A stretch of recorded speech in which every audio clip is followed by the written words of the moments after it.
పెరుగుతున్న టెక్నాలజీతో పాటు సైబర్ మోసాలు కూడా దేశవ్యాప్తంగా విజృంభిస్తున్నాయి. అయితే తెలంగాణలో మాత్రం సైబర్ నేరాల గ్రాఫ్ తగ్గుముఖం పడుతోంది. సైబర్ కేసుల నమోదులో దేశంలోనే అగ్రస్థానంలో ఉన్న మన రాష్ట్రం నేరాల సంఖ్యలో మాత్రం 11వ స్థానంలో ఉంది. ఈ ఏడాది సైబర్ నేరాల్లో వచ్చిన మార్పులు, తెలంగాణ పోలీసుల ప్రత్యేక ఆపరేషన్లు, రికవరీపై ప్రత్యేక ప్రణాళికలు అమలు చేస్తున్నారు.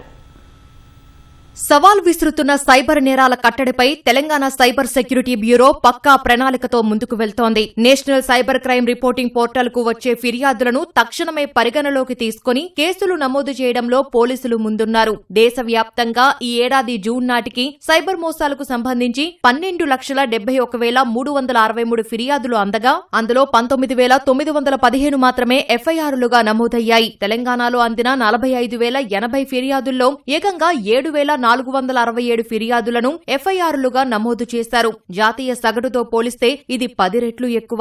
దేశవ్యాప్తంగా అందిన ఫిర్యాదుల్లో 14%తో ఉత్తరప్రదేశ్ తొలి స్థానంలో ఉండగా తెలంగాణ 3.5%తో 11వ స్థానంలో ఉంది.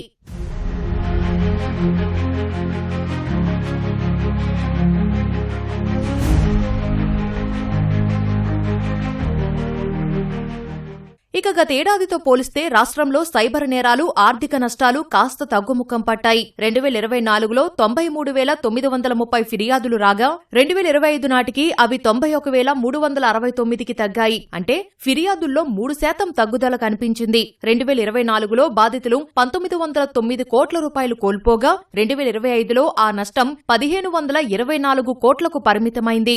ఆర్థిక నష్టాల పరంగా ఏకంగా 20% మేర తగ్గుదల నమోదు కావడం పోలీసుల పనితీరుకు అద్దం పడుతోంది. దేశవ్యాప్తంగా బాధితులు కోల్పోయిన సొమ్మును పరిశీలిస్తే మహారాష్ట్ర 1,637 కోట్లతో మొదటి స్థానంలో ఉండగా తెలంగాణ 616 కోట్లతో 6వ స్థానంలో నిలిచింది. ప్రజలను తీవ్ర భయభ్రాంతులకు గురిచేసే డిజిటల్ అరెస్టు కేసులను అరికట్టడంలో తెలంగాణ సైబర్ సెక్యూరిటీ బ్యూరో విజయవంతమైంది. 2024లో 3,037 డిజిటల్ అరెస్టు కేసులు నమోదు కాగా 2025లో ఆ కేసుల్లో 60% మేర తగ్గుదల కనిపించింది. అలాగే నష్టాల్లోనూ 47% తగ్గుదల నమోదైంది. మరోవైపు ఇన్వెస్ట్మెంట్ ఫ్రాడ్ కేసుల్లోనూ 3% తగ్గుదల వచ్చింది. కేవలం కేసులు నమోదు చేయడమే కాకుండా బాధితులు కోల్పోయిన సొమ్మును సైబర్ నేరగాళ్లు డ్రా చేయకుండా మ్యూల్ ఖాతాల్లోనే నిలిపివేసే పుట్ ఆన్ హోల్డ్ విధానంలోనూ పురోగతి సాధించారు. 2025 ద్వితీయార్ధంలో 18%గా ఉన్న ఈ హోల్డ్ రేటింగ్ ఈ ఏడాది ప్రథమార్ధంలో 28%కి పెరిగింది.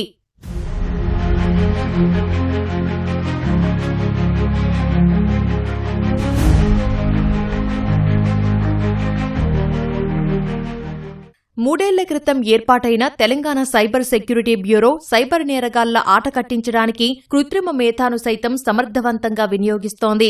ఎన్సీఆర్పీ పోర్టల్లో ఫిర్యాదు అందగానే బాధితులు వేచి చూడాల్సిన అవసరం లేకుండా తక్షణమే స్పందిస్తోంది. ఉత్తరాది రాష్ట్రాలకు చెందిన అంతర్రాష్ట్ర ముఠాలను పట్టుకునేందుకు రోజుల తరబడి అక్కడే ఆపరేషన్లు నిర్వహించి నిందితులను కటకటాల్లోకి నెడుతోంది. తద్వారా ఫిర్యాదులన్నింటినీ ఎఫ్ఐఆర్లుగా మలిచి నిందితుల్లో భయం పుట్టించాలన్న బ్యూరో వ్యూహం సత్ఫలితాలను టీజీసీఎస్బీ ఎంత పకడ్బందీగా వ్యవహరిస్తున్నా ఆన్లైన్ మోసాల పట్ల ప్రజలు కూడా అప్రమత్తంగా ఉండాలని అధికారులు సూచిస్తున్నారు.